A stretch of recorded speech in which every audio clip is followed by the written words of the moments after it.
Bienvenidos. Hoy vamos a hacer un análisis a fondo de un tema fascinante. ¿Por qué aprender español? Nos basamos en el material 10 razones para aprender español. Hola, sí, es un tema muy pertinente. El español, no es solo un idioma bonito, tiene un peso global enorme. Exacto. Hablamos de la segunda lengua materna más hablada del mundo. Son más de 580 millones de personas. Y es oficial en 20 países. Una barbaridad. Una presencia impresionante, sí. Cubre geografías muy diversas. Y la idea hoy es ir más allá del simple es útil saber idiomas. Queremos desgranar por qué las fuentes lo presentan como una inversión casi estratégica, ¿no?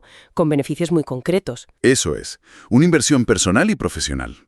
Analizar esas 10 razones nos dará una visión muy completa. Pues empecemos por la primera idea fuerte que aparece. La conexión global. El alcance del español es tremendo. Desde luego, no solo España y toda Latinoamérica, que ya es un territorio inmenso y diverso. Claro, sino también comunidades hispanohablantes muy significativas en Estados Unidos y hasta en lugares que quizás no esperamos tanto, como ciertas zonas de África o Asia. Sí, y eso conecta directamente con el acceso a la cultura, que es otra de las razones clave. Piensa en la literatura.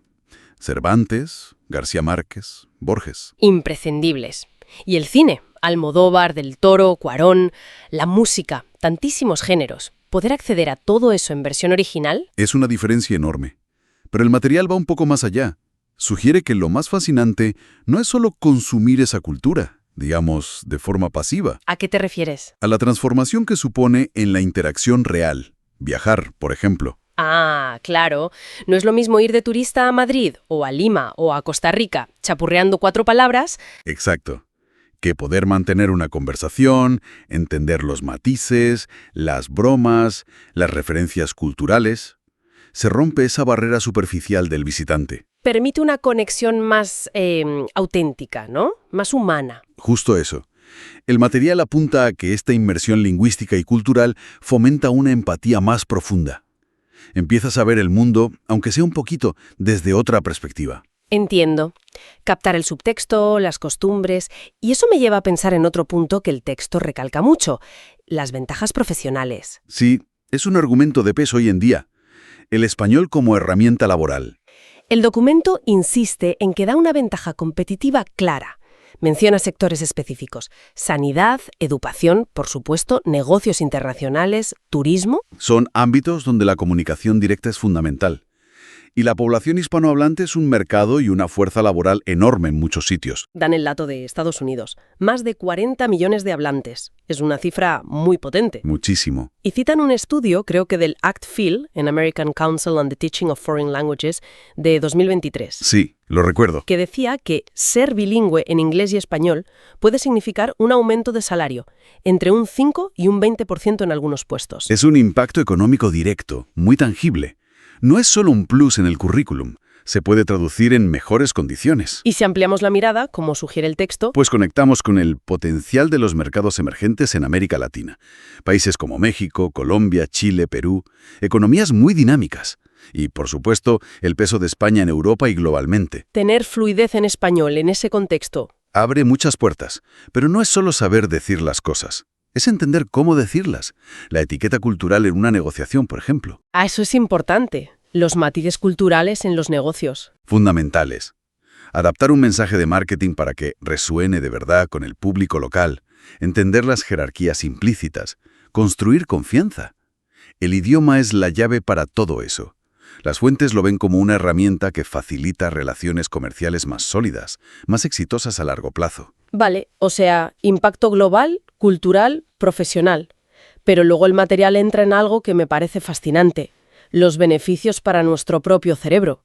Ah, la parte cognitiva. Sí, es muy interesante. Lo describen casi como un gimnasio mental y mencionan estudios que respaldan esto. Uno de 2019 en Frontiers in Psychology. Sí, hay bastante investigación al respecto. La idea central es que el bilingüismo, el manejar constantemente 2 sistemas lingüísticos, ejercita el cerebro. ¿Y qué mejoras concretas se observan? Pues se habla de mejoras en la memoria, sobre todo la memoria de trabajo. También en la capacidad para resolver problemas, para cambiar de tarea mentalmente. Lo que llaman flexibilidad cognitiva. O sea, que nos vuelve mentalmente más ágiles. Eso sugieren los estudios. Fortalece las funciones ejecutivas. Es como si el cerebro se volviera más eficiente al tener que gestionar y alternar entre dos idiomas. Suena increíble. Y además, el texto destaca algo importante sobre el español en sí mismo. Su relativa accesibilidad, ¿verdad? Sobre todo para hablantes de lenguas como el inglés o el francés. Exacto. Mencionan la clasificación del Foreign Service Institute de Estados Unidos, el FCI. Sí, el FCI mide cuánto tiempo le lleva a un diplomático angloparlante aprender diferentes idiomas hasta un nivel profesional. Y el español está en la categoría 1. La más fácil, digamos. Bueno, fácil es relativo, siempre requiere esfuerzo. Pero sí, la más rápida. Estiman unas 600 a 750 horas de estudio dedicado. Que comparado con otros idiomas... Es bastante menos. Idiomas como el árabe, el chino mandarín, el japonés requieren mucho más tiempo, más del doble o triple. ¿Y por qué es más accesible el español? Hay varias razones. Comparte el alfabeto latino con el inglés y muchas lenguas europeas. La pronunciación es bastante fonética. En general, las letras se pronuncian de forma consistente. Eso ayuda mucho al principio, sí. Y hay mucho vocabulario compartido, los llamados cognados. Palabras como información e información, nation y nación, possible y posible, hay miles.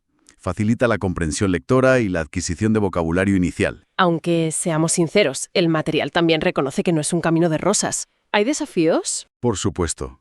Ningún idioma se aprende sin esfuerzo. El texto menciona algunos puntos típicos. El famoso subjuntivo, ¿no? El coco de muchos estudiantes. El subjuntivo, sí. Ese modo verbal para expresar deseos, dudas, hipótesis, emociones. Cuesta un poco hacerse a él, porque en inglés, por ejemplo, no existe una estructura verbal exactamente igual para todo eso. Y los verbos irregulares, supongo, como en casi todos los idiomas. Claro, los verbos irregulares siempre están ahí. Y la diferencia entre ser y estar, los usos de por y para, hay sus cosillas. Pero la idea principal del texto es que... Que a pesar de esos retos, la estructura general del idioma es lógica. Y sobre todo, hoy en día hay una cantidad enorme de recursos para aprender. Aplicaciones, podcasts como este, cursos online, intercambios de idiomas. Facilita mucho el proceso. Muchísimo. Lo hace un objetivo muy alcanzable con dedicación y constancia. Muy bien. Hemos hablado de lo global, lo profesional, lo cognitivo. ¿Qué hay del impacto social? El texto también le da importancia. Sí, y es un aspecto cada vez más relevante. Aprender español, se argumenta, es una forma de tender puentes. ¿En qué sentido? En el sentido de conectar con las comunidades hispanohablantes que son enormes y crecientes en muchas partes del mundo. Vuelve a poner el ejemplo de Estados Unidos. Da una proyección de la Oficina del Censo. Sí, que para 2060, casi el 28%, más de una cuarta parte de la población estadounidense, podría ser de origen hispano. Es una transformación demográfica enorme. Desde luego. Y en ese contexto, hablar español no es solo útil. Se convierte en un gesto de inclusión, de respeto cultural, permite entender mejor a tus vecinos, a tus compañeros de trabajo, a una parte cada vez más importante de la sociedad. Va más allá de la comunicación funcional, es un tema de cohesión social. Exactamente. Y eso enlaza con la última gran razón que podríamos agrupar: el crecimiento personal y la ciudadanía global. ¿Cómo influye aprender un idioma en el crecimiento personal? Pues el proceso en sí mismo es formador. Aprender algo nuevo, complejo, te saca de tu zona de confort. Cometes errores, te frustras a veces. Todos hemos pasado por eso, aprendiendo algo. Claro. Y superar esos obstáculos, ver que progresas, aunque sea poco a poco, cultiva la humildad, la paciencia, la resiliencia. Y al final, refuerza la confianza en uno mismo. Tiene sentido. Es un reto que te hace crecer. Pero va más allá. Conectar con la gente en su idioma, entender su cultura desde dentro, te abre la mente. Te ayuda a desarrollar una perspectiva más amplia, más empática. Fomenta, como dice el material, una especie de ciudadanía global. Entender que hay muchas formas de ver y vivir el mundo. Eso es. Y el texto plantea una pregunta muy pertinente en los tiempos que corren. A ver. En un mundo que a veces parece tan polarizado, tan dividido, ¿qué papel puede jugar el aprendizaje de idiomas como el español? ¿Puede ayudarnos a fomentar un mayor entendimiento mutuo? ¿A reducir prejuicios? Es una reflexión importante. El idioma como puente, no como barrera. Esa es la idea que subyace. Una herramienta para la conexión humana a gran escala. El material también menciona brevemente, aunque no las desarrolla tanto, un par de razones más. Sí, el enriquecimiento académico y el disfrute de los medios. Lo académico parece claro. Becas, oportunidades de estudiar en países hispanohablantes, acceso a investigaciones o fuentes históricas en su idioma original. Fundamental para ciertas carreras, sí.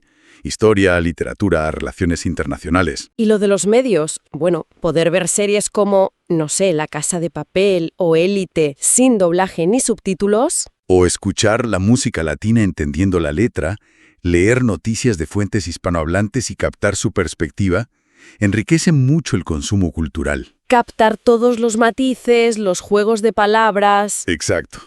Te da una experiencia mucho más completa y auténtica. Bueno, hemos recorrido las 10 razones que exponía el material.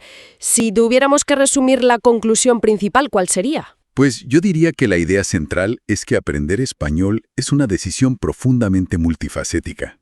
No es solo adquirir una habilidad lingüística. Es mucho más que eso. Sí, es abrirse al mundo de una forma nueva. Es conexión global, es impulso para tu carrera, es salud para tu cerebro, es una forma de viajar más enriquecedora. Es también un lazo con comunidades diversas y una vía para el crecimiento personal. Todo eso. El texto lo presenta como una inversión que transforma muchos aspectos de la vida. No solo te da herramientas prácticas, sino que puede cambiar tu forma de ver y estar en el mundo. Una transformación, sí, parece la palabra adecuada. El mensaje de fondo es que los beneficios van mucho más allá de lo puramente funcional o utilitario. Es algo que puede realmente reconfigurar nuestra interacción con el entorno y con nosotros mismos. Muy interesante todo el análisis. Y esto, fíjate, nos deja con una última reflexión, algo que quizás el material sugiere pero no explora del todo y que podríamos plantearnos. Adelante. Hemos hablado de todas las ventajas prácticas, cognitivas, sociales, pero yendo un paso más allá, ¿cómo podría la inmersión real y profunda en los matices propios del idioma español, su enorme riqueza expresiva, sus refranes, su forma particular de construir el pensamiento, de expresar emociones, llegar a remodelar no solo nuestra percepción del mundo, sino quizás de una manera sutil pero profunda nuestra propia identidad como aprendices? ¿Hasta qué punto nos cambia por dentro dominar otra forma de nombrar la realidad? Thanks for joining us. If you enjoyed this episode, please subscribe, like, and share with your friends.